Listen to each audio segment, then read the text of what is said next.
today. I don't know much about liberals or conservatives or any of that. I'm just a Christian, single, hardworking mom who lives in rural Buckhorn, Ontario. Okay? I've overcome many things in my life, many hardships, from growing up in a single parent household, to being a rape victim, to recovering from meningitis of the brain and undergoing multiple operations to survive for my family, to recovering from a medical error that left me in a coma for 3 days and being told I will never walk again.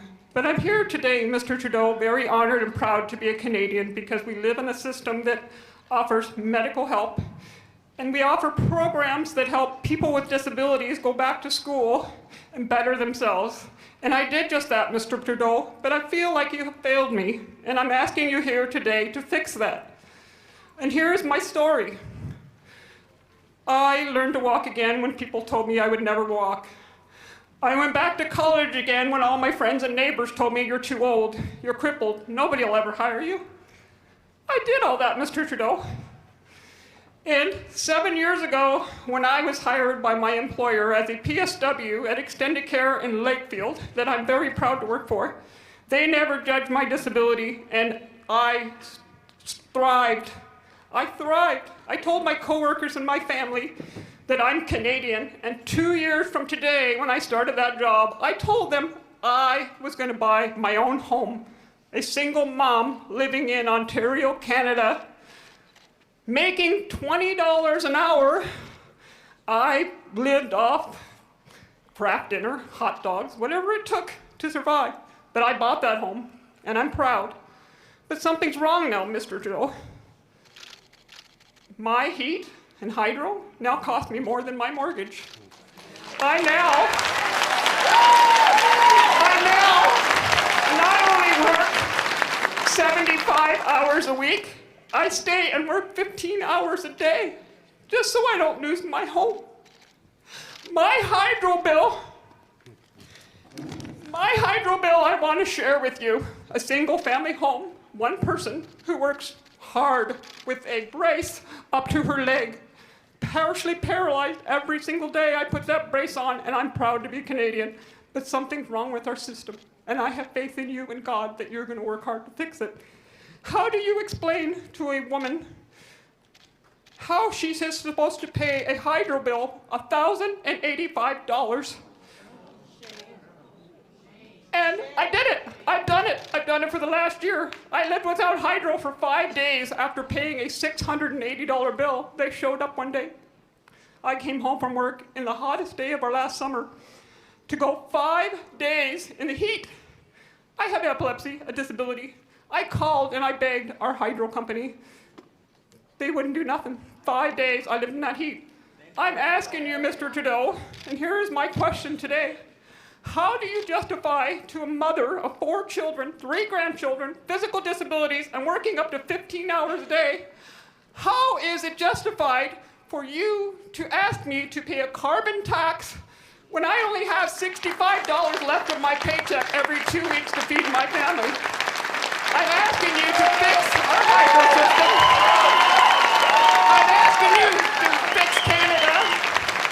I'm asking you, Mr. Trudeau, I know we need HST. I know we need taxes to fix roads. I know we are a country that welcomes people from everywhere.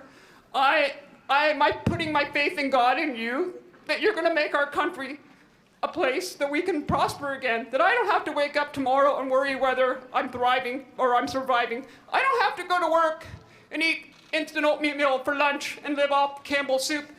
I make almost $50,000 a year, Mr. Trudeau, and I'm living in energy poverty. Please tell me, how are you going to fix that for me and all of us in rural Ontario?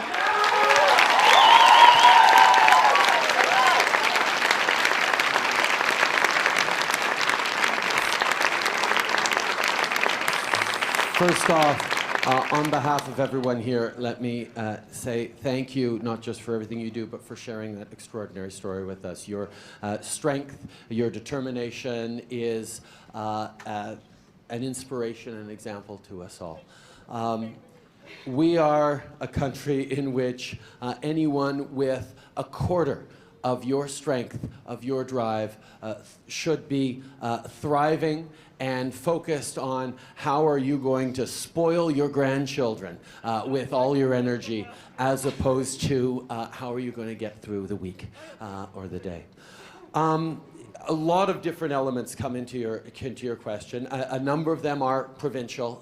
Hydro bills are provincial, but as you point out, the federal government's decision to put a price on carbon is something that we have moved forward with, and it's one that is causing consternation amongst a broad range of people, and I understand, because carbon and carbon emissions and carbon is part of everything we do, whether it's heating our homes or getting back and forth from work, or in the products we buy.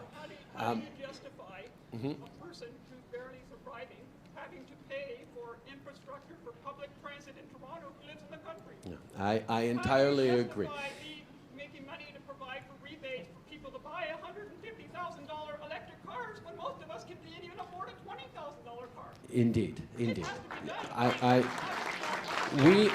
done. We need to realize that we are in a time of transition right now. That the world is moving off of fossil fuels, and that's a good thing, and it's an important thing, because, quite frankly, the extreme weather events that are coming are going to be incredibly expensive, and not just for our communities, but for our agriculture, for people in the north, people right across the country. We are facing a challenge where we have to change behaviors, and it is important that those changes happen in a way that doesn't penalize our most vulnerable, that doesn't make it more difficult for families who are already stretched thin to succeed. And that's one of the reasons why what we're doing with the putting a price on carbon is we are leaving it up to the provinces to determine whether a carbon tax or a levy or a cap and trade system is right for them. And on the other hand, we are not taking any money outside of the jurisdictions that pay those carbon taxes. So it will be up to the government of Ontario to ensure that you are not penalized, that folks like you don't. I paid out over $200 a month in January already in their carbon tax. We haven't brought in any carbon tax yet, ma'am. It doesn't start kicking in for another few years. Okay, but.